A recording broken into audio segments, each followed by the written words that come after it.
ప్రభుత్వం కొంచెం ముందడుగు వేసి దీనిపైన స్పందించి ఉంటే గనక ఈరోజు ఒక ప్రాణం నిలబడేదేమో కదా. అప్పటికి సాయికృష్ణ తల్లిదండ్రులు కూడా మీడియా ముందు వచ్చి చాలా మొరపెట్టుకున్నారు కూడా దీని గురించి. మేడం, ఇక్కడ మనం చూడాల్సిన విషయం ఎవరంటే, ఇతను ఏదో ఒక స్వతంత్ర సమయంలో సంఘ సంస్కృతం అయితే వెంటనే ఇతని పైన పోలీసు వాళ్ళు ఇన్వెస్టిగేషన్ చేసి ఏదైతే లాకప్ లో ఏదో జరిగిందని చెప్పడానికి ప్రభుత్వం కూడా రెస్పాండ్ అయింది. ఇతను ఏమరంటే ఇప్పుడు 23 కేసులున్న ఏదైతే 23 కేసులు ఇతని పైన ఉన్నాయి. అలాంటప్పుడు పోలీసు వాళ్ళు తీసుకొని వచ్చి విచారించారు. ఆ విచారణలో ఏం జరిగింది ఏమనేది లా అండ్ ఆర్డర్ చూసుకుంటారు. ప్రతి విషయంలో వచ్చి చంద్రబాబు నాయుడు గారు, పవన్ కళ్యాణ్ తొంగి చూడరు. ఈరోజు లాకప్ డెత్ జరిగిందా లేదా అనేసి కృష్ణాంజలి గారు 15 నిమిషాల్లో తేల్చేసినట్టు చెప్పలేదు. ఈరోజు దానికి ఒక ఇన్వెస్టిగేషన్ జరగాలి, ఏ విధంగా జరిగింది, అసలు ఎవరెవరు దీని పాత్ర ఏముంది అనేసి చెప్పాలి. అంత లోపల ఏదైతే కులానికి రాజకీయానికి అంటగట్టేసి జగన్మోహన్ రెడ్డి గారి వైఎస్ఆర్సీపీ పార్టీ ఏదైతే పవన్ కళ్యాణ్ ఏదైతే కాపాడలేకపోయాడు, ఇలాంటి సంఘ సంస్కర్తని కాపాడలేకపోయాడు, ఇలాంటి స్వతంత్ర సమరయోధులు కాపాడలేదు, ఇతను కాపాడాల్సిన బాధ్యత వాళ్ళకి పవన్ కళ్యాణ్కి లేదా అని చెప్పి మాట్లాడితే దానికి పవన్ కళ్యాణ్ రిప్లై ఇస్తే అది తప్పట్టున్నారు కృష్ణాంజలి గారు. అంటే ఈ రోజు వాళ్ళు క్వశ్చన్ చేసినప్పుడు, అయ్యా ఇది ఏదైతే వాడు దోషి, అతను కాపు ఉండొచ్చు, లేదా రెడ్డి ఉండొచ్చు, ఇంకొక ఉండొచ్చు, ఇంకొక పొడవ ఉండొచ్చు, దాంతో నాకు సంబంధం లేదు. సిఐ అతనిపై ఇన్వెస్టిగేషన్ లో ఏదో చనిపోయాడో చనిపోలేదో అది మాకు తెలియని విషయం.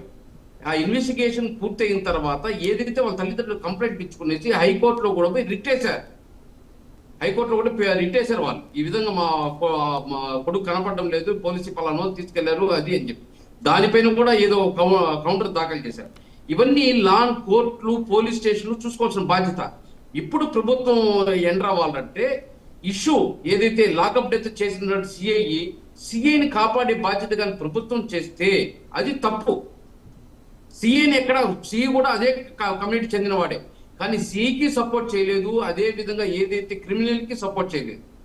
ఇద్దరికి సపోర్ట్ చేయనప్పుడు రాజకీయ పార్టీ రాజకీయమే చేస్తుందంటే వైఎస్ఆర్సీపీ మాత్రం రాజకీయం చేయొచ్చు. ఇక్కడేమి తెలుగుదేశం పార్టీ, జనసేన పార్టీ ఏమి రాజకీయ పార్టీ కాదా?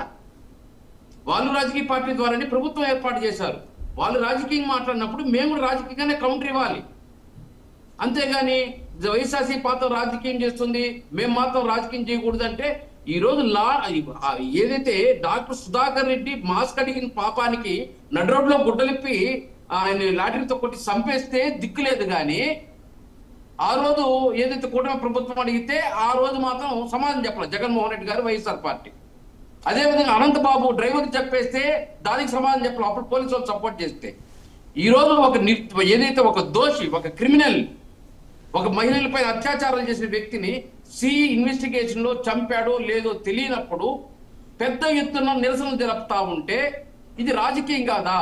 అదేవిధంగా చంద్రబాబు నాయుడు, పవన్ కళ్యాణ్ భుజాన్ని వేసుకొని తిరుగుతున్నాడు, మీ కమ్యూనిటీ వాడిని కాపాడుకోకుండా అని చెప్పి పెద్ద సమావేశం ఏదైతే వెంకటాపురంలో, ఏదైతే అంబేద్కర్ కోనసీమ జిల్లాలో వెంకటాపల్యంలో పెడితే అది రాజకీయం కాదా? వాళ్ళు రాజకీయం చేయాలి, దానికి మేము సమాధానం చెప్పకూడదు. చంద్రబాబు నాయుడు సమాధానం చెప్పకూడదు. చంద్రబాబు నాయుడు ఓన్లీ ప్రభుత్వం మాత్రం చేయాలి. ఏదైతే జగన్మోహన్ రెడ్డి గారు విమర్శించారో, వైఎస్ఆర్సీపీ నాయకులు విమర్శించారో దానికి సమాధానం చెప్పకూడదు. అయ్యే పవన్ కళ్యాణ్ ఏమన్నాడు? పవన్ కళ్యాణ్ కాపే ఉండొచ్చు, ఇద్దరు కాపే, రౌడీ షీటర్ కాపే, సిఐ కాపే, ఎవరికి సపోర్ట్ చేయలేదు కదా. రైట్ ప్రసాద్ గారు, పవన్ కళ్యాణ్ దోషంగా చూపిస్తారు, పవన్ కళ్యాణ్ రాజకీయంగా వాడతారు. ఒక నిమిషం ప్రసాద్ గారు, తప్పే ఉంది. సరే ప్రసాద్ గారు, అసలు కేసులో నిజం